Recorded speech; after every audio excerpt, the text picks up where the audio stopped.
A couple more points that are worth making on technology and human history. Humans triumph throughout history by channeling energy. Right? That all of these things come down to, how did I channel energy? So Navy power. Right? The British Navy ruled the sea. The Phoenicians, the Venetians, the Greeks, the Romans. The Americans today control the seas via their aircraft carriers and by naval power.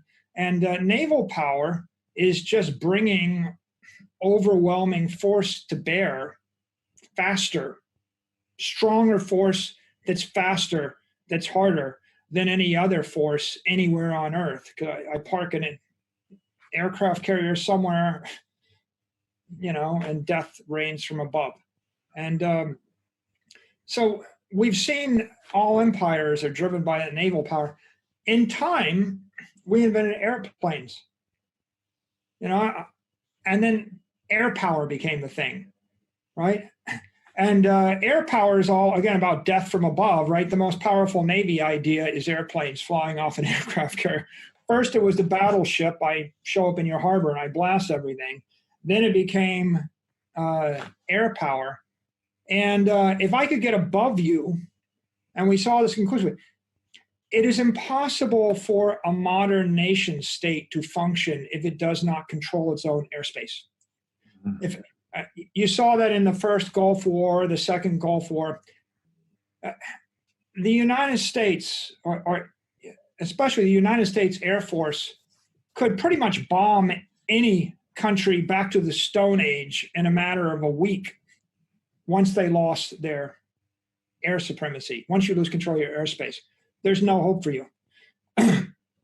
You can take out every port, every power reactor, every generator, every serious building. They're all gone. Death from above. There's nothing you can do. You're at the bottom of the gravity well, right? And with technology today, someone can sit out 6 miles up.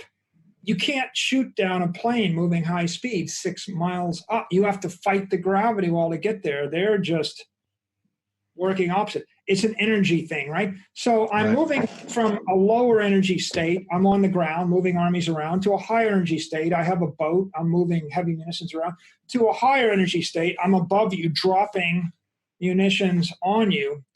Then after that became nuclear power, right? You harness nuclear power, and that ended World War II pretty definitively in a hurry. Then we go to space satellite power. And you go up in the gravity well some more, and that manifests itself primarily with GPS, right? If you look at the impact of having your global positioning satellites, that's what allows me to drop a laser-guided bomb or a drone anywhere on Earth and guide it day or night to anything, right? And that's a massive source of American supremacy, controlling those GPS satellites, right? And you lose them, big problem too. Right. One of my favorite books, I noted, is The Moon is a Harsh Mistress. And in it, Robert Heinlein, he writes about a bunch of loonies, basically libertarians that live on the moon, that believe in making their own way. And their motto is, there ain't no such thing as a free lunch, abbreviated to Tannstaffel. And he introduced that idea. And they take it to the extreme, which is like, your air's not even free on the moon. You pay for everything. You pay for water, you pay for food, you pay for air. Everybody pulls their own weight. No one waits for a bailout. There's no bailout coming from anybody, and they're not big fans of authority. They don't like being told what to do. And the plot of the book kind of winds on that they're being oppressed by earthlings who are making them work as slaves, and they're taking 90% of their economic productivity and shipping back basically their future to Earth, and they're gradually suffocating and starving them to death. And it's just onerous taxation without representation, but onerous. So the loonies decide to fight back with the help of an AI computer, the first AI computer I can remember, the name of the computer is Mike, by the way. Right. And their technique is they realize they got a catapult and they start tossing rocks down the gravity well. And they just take a big rock, put it in their catapult, and it doesn't take that much force to toss it off the moon because they're low G. Right. They're tossing the rock out of a 1/8 G or whatever, and it hits the earth, goes into a trajectory, and of course it starts picking up speed, and by the time it lands, it's like an atomic warhead. Wow. They just start tossing them at random places until the Federation Empire that's oppressing them decides that maybe it's had enough. Wow. And of course the lesson is, right, it's humans channeling energy, but they're channeling gravitational energy and a lot of it. And there's a lot more energy than the stuff that we have. All through human history, since 1 million years ago to today, it's really the story of intelligent people looking around for where is the energy coming from, right, and how do I channel it in a network in order to achieve something harder, smarter, faster, stronger. That's such an interesting point. And it's back to the terrain of the battle, right? They're holding the ultimate high ground, being on the moon. And another thing this calls to mind is, I don't know if you've read the book, The Sovereign Individual. I don't know if I read it all. I've heard of it, but so written in the late 90s, and it's been relatively prescient in a number of domains. They predicted the rise of what they called narrowcasting as opposed to broadcasting, which we call social media today. They predicted the rise of anonymous digital cash being disruptive to the nation state, which we would think Bitcoin is.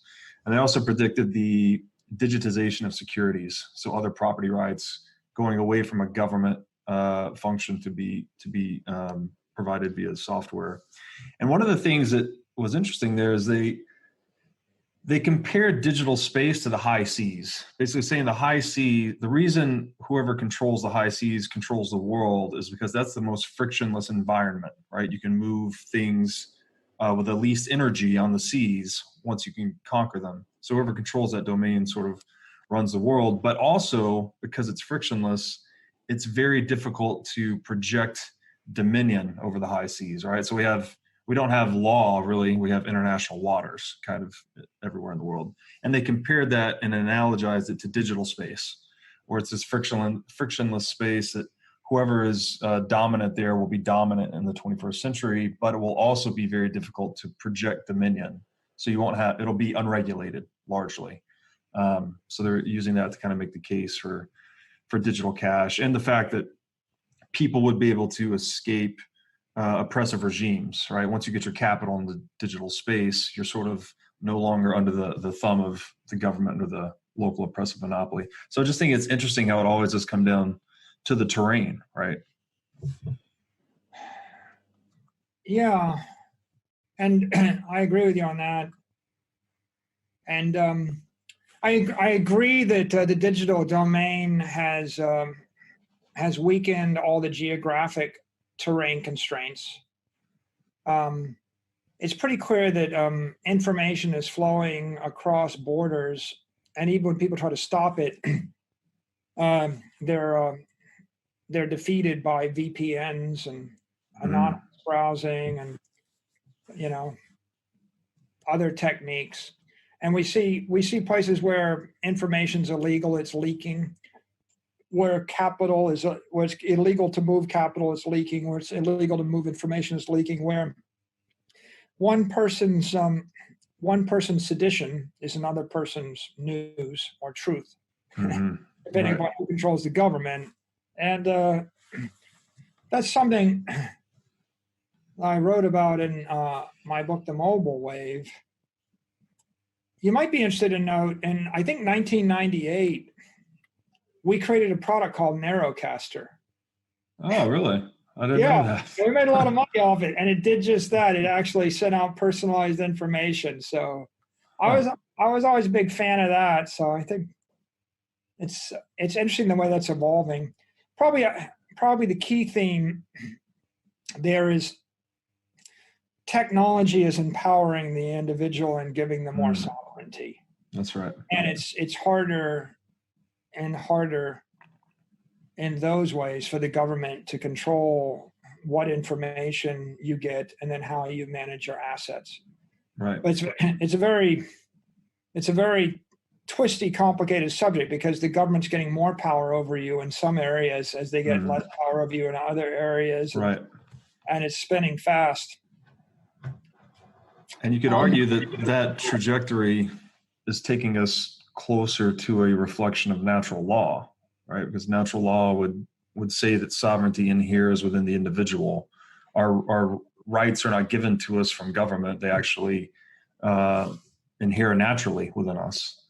So it seems to me that, and it's complicated because we've never seen a world like that, right? Again, we've always needed government to sort of keep the peace and enforce contract law and satisfy property rights. But now in the digital age, at least there's the possibility of some of those functions kind of falling to software.